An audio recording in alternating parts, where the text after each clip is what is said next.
这两个熊孩子是真敢玩啊！他们把稻草人抬到天桥上，而桥下是急速行驶的汽车。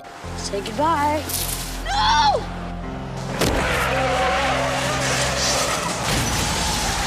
一瞬间，数十辆汽车躲闪不及，接连相撞，那现场可以说是惨不忍睹。小帅当时就被吓傻了，可表哥13却露出了诡异的微笑。随后，他们俩逃离事发现场，警方也得知消息赶了过来。13带着表弟钻进树林，躲到一处桥洞里。警车的鸣笛声渐渐远去，小帅质问他：“你是不是疯了？为啥要这么做？现在很有可能已经死人了，你知道吗？”再看13的表情，就跟没事人一样，还说咱们俩始终在一起呢，就算是被抓，你也是帮凶。哎呦我，这小子是真坏呀！就这样，小帅被他拖下了水。回到家后，电视上正在报道今天发生的交通事故。幸运的是，没有人员伤亡。小帅于心不忍，想把事情告诉姑姑真相。这时，表哥13过来警告他：“你要是敢把白天的事说出去，信不信我揍你？”小帅表示他不信。Dad, Marcus told me to tell you. 完事儿，13过来跟小帅说：“想在我们家待着，你就管好自己的嘴。”小帅怕了，他是个苦命的孩子，从小跟妈妈相依为命，可妈妈一直体弱多病。懂事的小帅每天在身边照顾，尽管如此，病魔还是带走了他的生命。这天，老爸有事儿要离开一段时间，所以只能把他送到姐姐真香家。向来懂事的小帅很快就受到真香的喜欢，甚至有时候还会把真香当做自己的妈妈。可他不知道，这一切都被楼上的13看在眼里，他感觉自己被冷落了。而更让他生气的是，妹妹小香跟小帅的关系也变得越来越好，所以他现在看见妹妹就很讨厌，以至于起了杀心。13带着亲妹妹在冰上嗖嗖的滑，可就在这时，他突然使劲把妹妹甩出了安全区，而他自己却一脚急刹车停在原地。妹妹小香害怕的站起来，哎，我哥呢？此时的他还浑然不知，脚下的冰面已经裂纹了。然后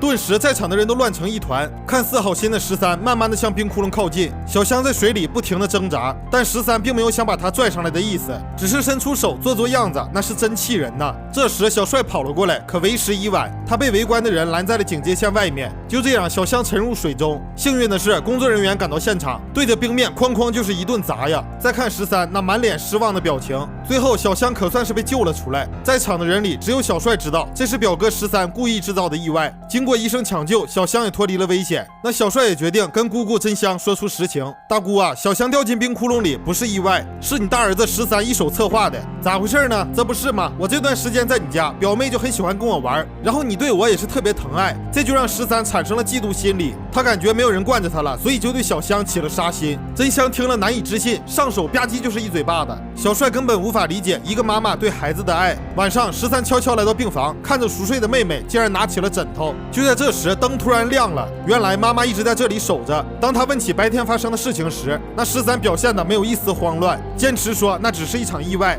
随后就淡定的走出病房。第二天，13找到小帅，让他管住自己的嘴，别在外面乱说。小帅表示他已经把所有的事情告诉了真香，并且警告13适可而止。 Hey, Mark.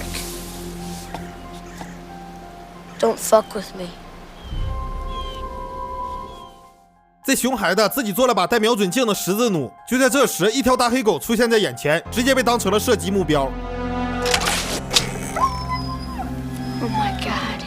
小帅当时就被吓傻了，而13却露出了一丝浅浅的微笑。要说这小子那心是真狠呐！等到晚上，小帅想在冰箱里找点吃的，突然13出现在身后，跟他说自己已经在食物里掺入了黑糖。为了姑姑真香一家的安全，小帅把所有好吃的全都给倒了。然而13却跑到爸妈的房间叫他们起床。看到小帅的异常举动，真香以为他是精神出了什么问题，完事儿亲自把他送到房间，还打算让小帅他爸给他接走。此时13正在角落得意的看着他们，而真香也终于感到了异常。